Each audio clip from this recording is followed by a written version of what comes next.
Good evening, everybody. Welcome to an atmospheric, autumnal book recommendation video. It's currently raining outside, which really adds to this atmosphere. It is super cozy in here. If you're new here, my name is August. I am reading. On this channel, I love to find weird things while thrifting. I love to find really weird books. And weird is subjective, and I'm very aware of that, and I'm very cautious in using the word weird, but there's no better way to describe the books I'm about to tell you about than using the adjective weird. I could use eclectic, I could use eccentric, I could use gross. Several of these books are just gross. The biggest thing is that they're underrated. I think that they deserve more attention, more love. I think more people would get a lot out of them. So hopefully you'll find a new weird book to bring home to you, to read, to enjoy, to be cozy with this autumnal season. That is my ultimate goal. So I hope y'all are doing really well. Thank you so incredibly much for being here. I hope you can be really cozy. I hope you can light some candles. I hope you can just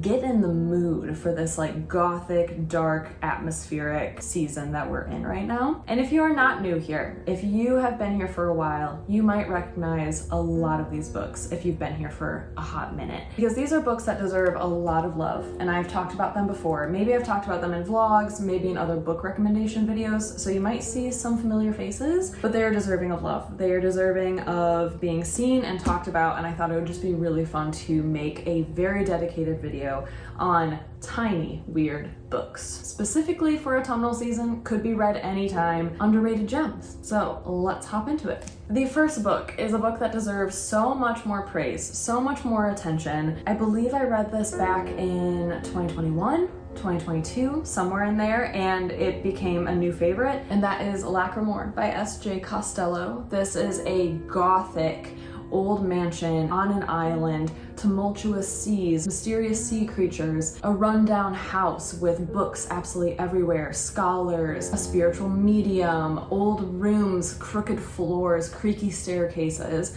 musty, fusty, dusty. This follows a spiritual medium in this unknown time, unknown place as she travels to an island because she receives a message that somebody has passed away. And in this world, the spiritual mediums have to help people kind of cross over and give funeral rites. But when she arrives on the island, she finds out that the man, this scholar that she was supposed to be giving the funeral rites to, he is still alive.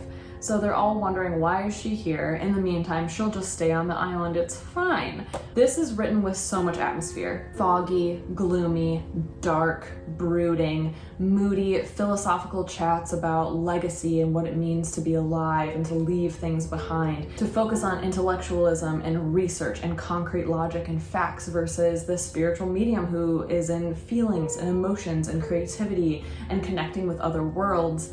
There are just so many beautiful things about this book.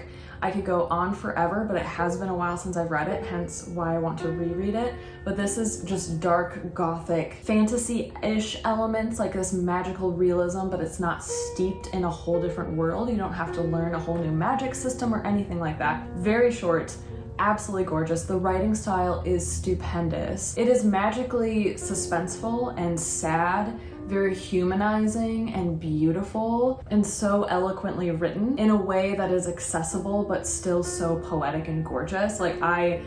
I'm convincing myself that I want to reread this right now, just talking about it. This was such a delightful read. I wish I could read it for the first time again, but rereading it would be such a treat, so I highly recommend Lacrimore by SJ Costello if you're interested in gothic, magical realism, very palpable characters in this other world. It is just incredible. So that is my first recommendation to you. The second book that I have here is for fans of horror, for any spooky season October folk. We have the Hecatomb. This is by J. Edward Neill. I adore this cover. It is so freaky, it is so spooky. This is a book that feels like a fable, like an urban legend, like someone is telling you this story over a campfire, a bonfire, and it follows this centuries-old curse that happens from city to city in this other world, where every night someone goes missing. Every night for centuries, someone is kidnapped and killed and is just missing. And the cities just have to deal with it. They just have to go on, waking up in the morning and seeing that their brother or their father or their sister is missing and gone. just have to go on with life. In this book, there are catacombs, there are traversing different cities and mountainous regions, painters, there are houses made of skulls and bones, paints made out of body parts. It is grotesque and damp and dark and candlelit, and every chapter in here is following a different character as they experience this centuries-old curse. So you don't know what time period any of these are taking place in. I loved how there was no time or place really for this. You can envision it however you wanted to. There was a lot of ambiguity with it because it's like an urban legend, and it could be a metaphor for so many things. That's what I really loved about it, is that there was so much open-endedness, and I loved that, but it was still so creepy.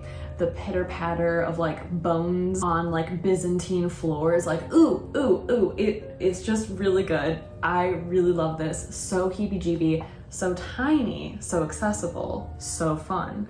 So that is the Hecatomb. Next we have a gross book. We have a book that I believe when I chatted about it for the first time, I did say that I don't recommend this book particularly. I don't think anyone and everyone should just go grab a copy and read it because it is gross, and it was written in a time where some of the language was more acceptable, and nowadays it definitely is not. That is The Death of the Little Match Girl by Zoran Ferić. This is translated from Croatian by Tomislav Kuzmanovic. This is gross. This is a gross book, but I loved it because it was so bizarre, very surrealist, had no idea what was happening and where it was going. This takes place on an island, and our main protagonist, whose name I don't remember, and or maybe he's not named, he goes back home to this island because his best friend's daughter has tragically passed away. Upon arriving at the island, at the same time, there is a murder investigation for a trans woman who was a sex worker. She was found murdered. Secrets start to unravel. This town on this island is so filled with secrets and weird goings on. There are like cults and seances and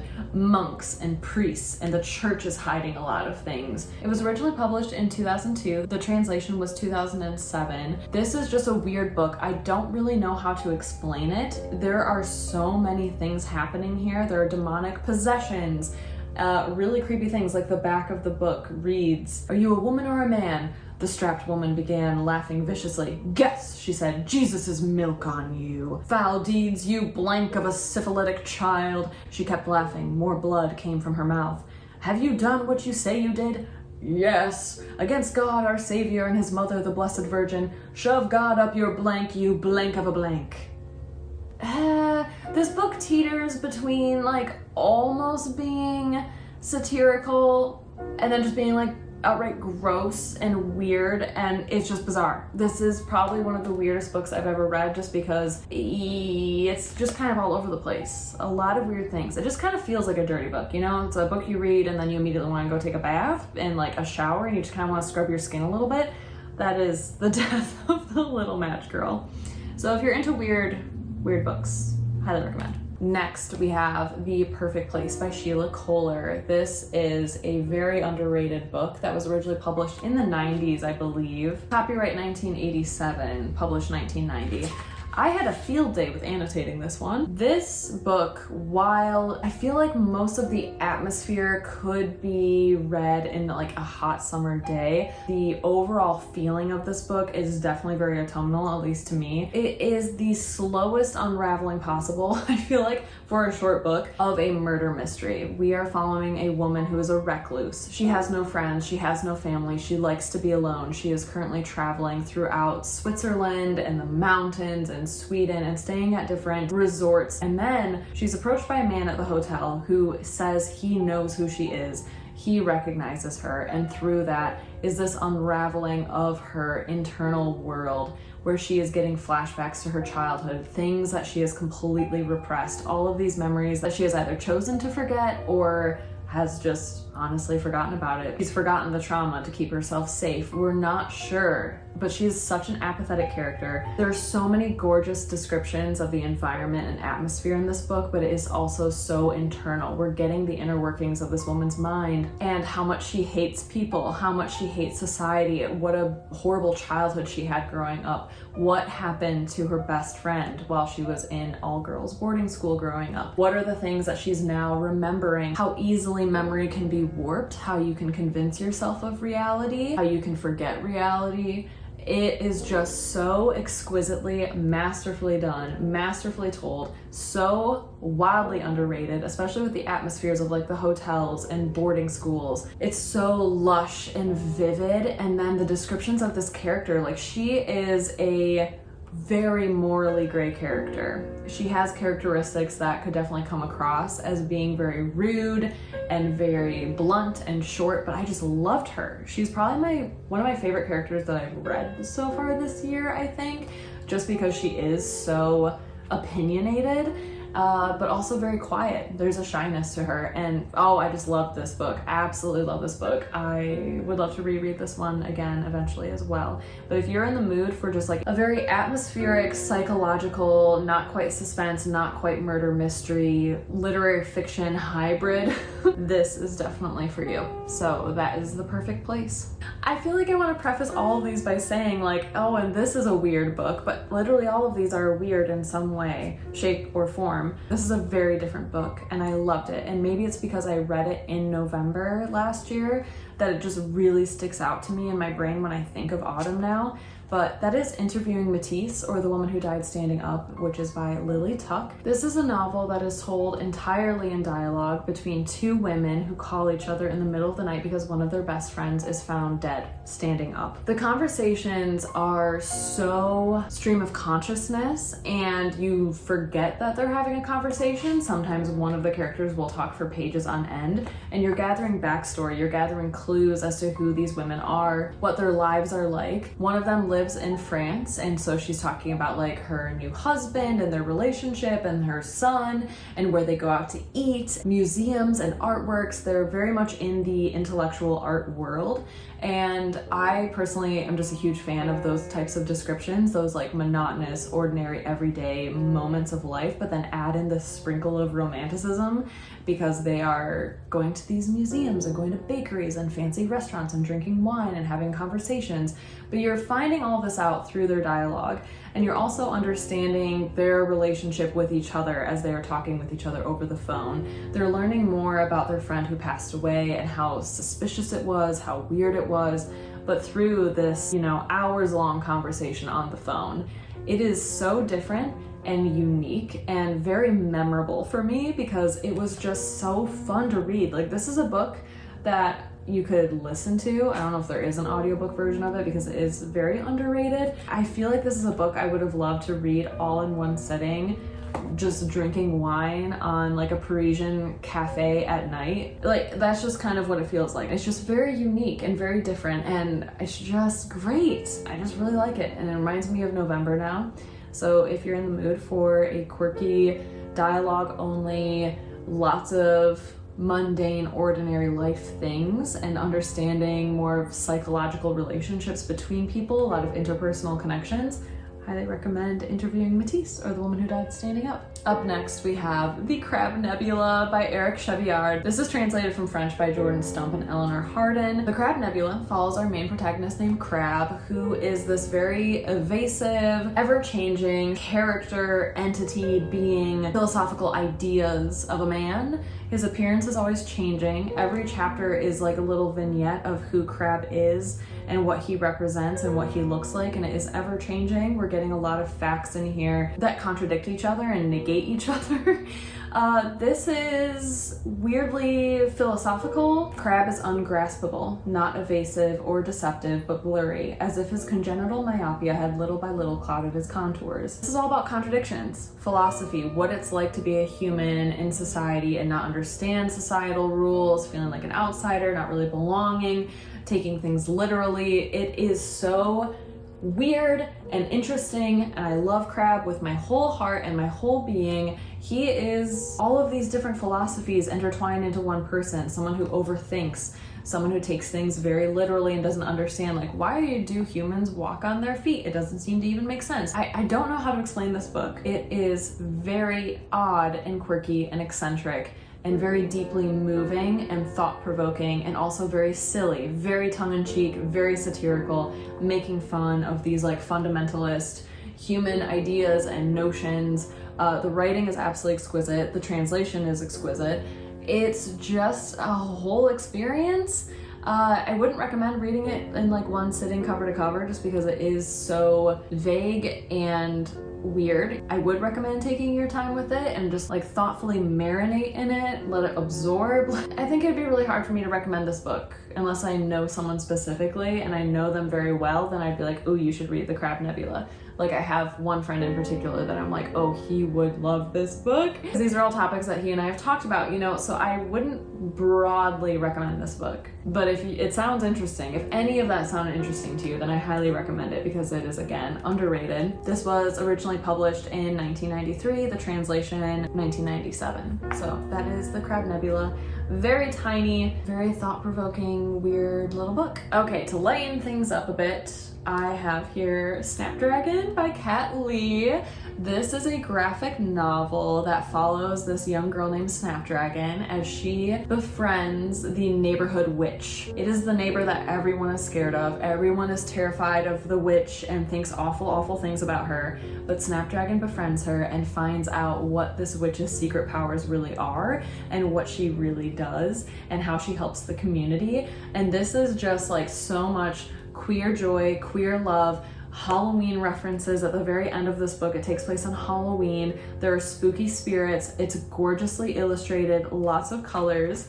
Yeah, here's some Halloween scenes. This made me cry. The characters are so lovely and so loved and so wholesome. Just so much wholesome joy in here, but also very sad topics. I was shocked by the plot twist in here, and I just read it all in one sitting. It was so delightful. I loved it. If you're looking for a really cozy, atmospheric, heart-wrenching story, because this has a lot to do with like animals and grief and spirits and energy and witches. Oh my gosh, it was just so good. Also, found family is a really big theme in this book, as well as blood-related family.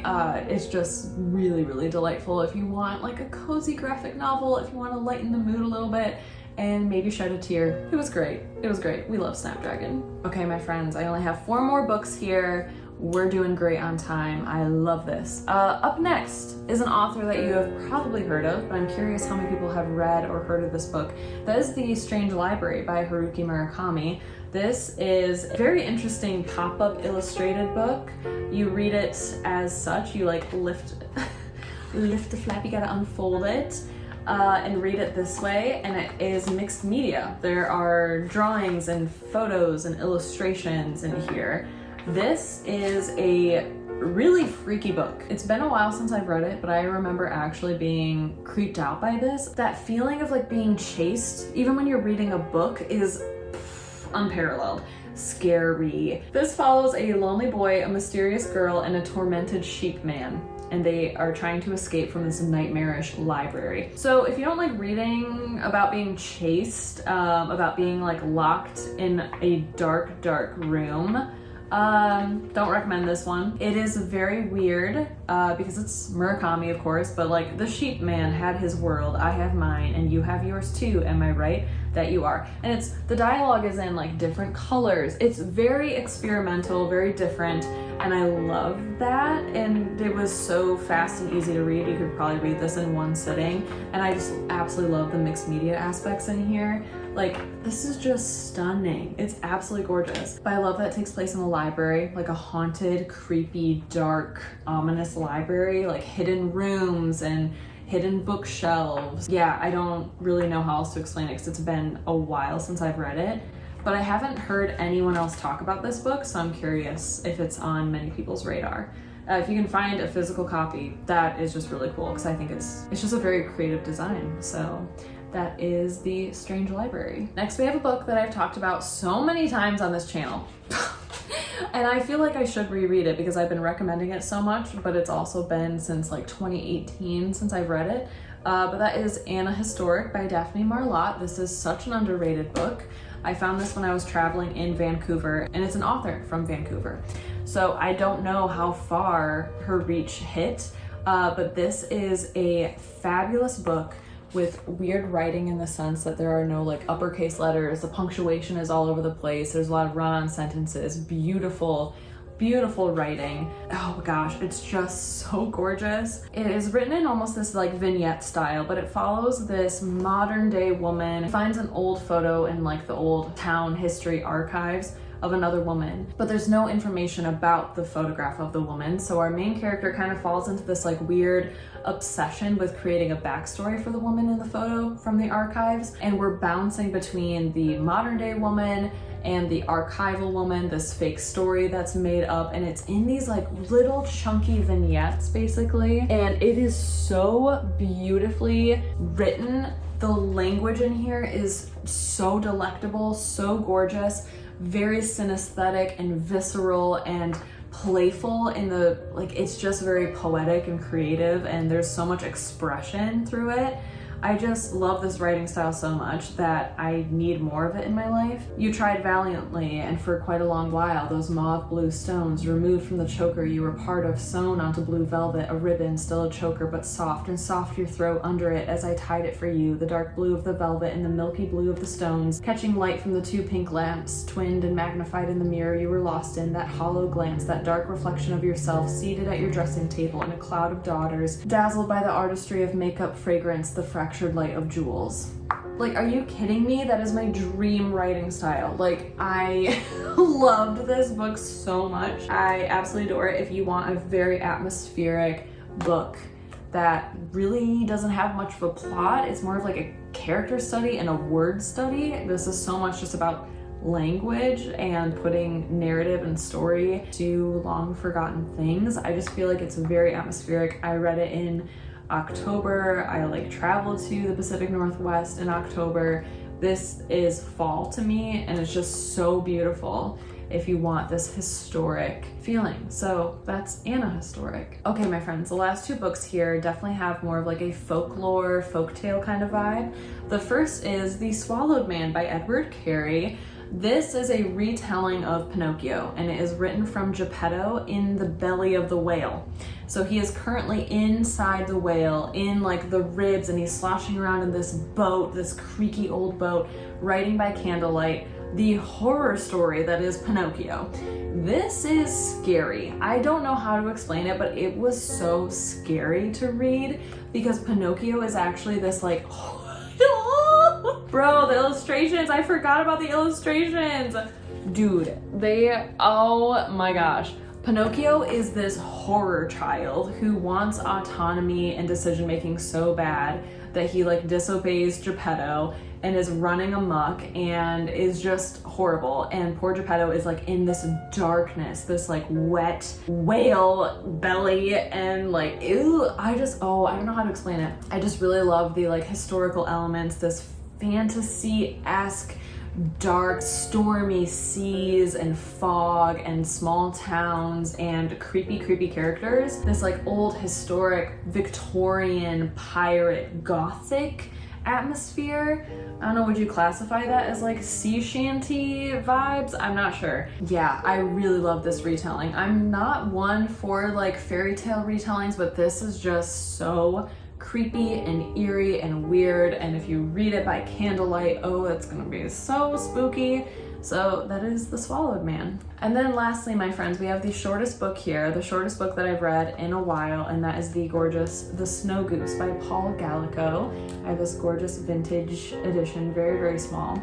The Snow Goose is a tiny little blip of a story that packs such a punch. If you are looking for World War I, animals, loneliness, grief, sadness. It follows a man who lives on this like beautiful, almost like nature preserve marsh outside of this like oyster fishing village, and he befriends a young girl in the village who brings him a snow goose. Everyone is scared of him because he has like a physical disability. I don't actually remember if they say in this book what he has, but again, outdated language, I apologize. But a young girl comes to him with a goose who has like a broken wing, and together they like mend the goose. But when the goose leaves and migrates, the girl leaves him, and she only comes back when the goose comes back. And then elements of the war come into play, and it is so heartbreaking. Oh my gosh, there are a lot of elements in here for such a small book. It fits a lot of concepts, a lot of sorrow into one tiny book. But then when World War I happens, things just really hit the fan in a very sad way. It is very sad. If you want like a good cry, if you want just like a short little vignette of a story that has a lot of humanity, it's very minimal language, but still beautiful. On like the European marsh coast, about birds and wildlife, the protection of nature. Our main character is a painter.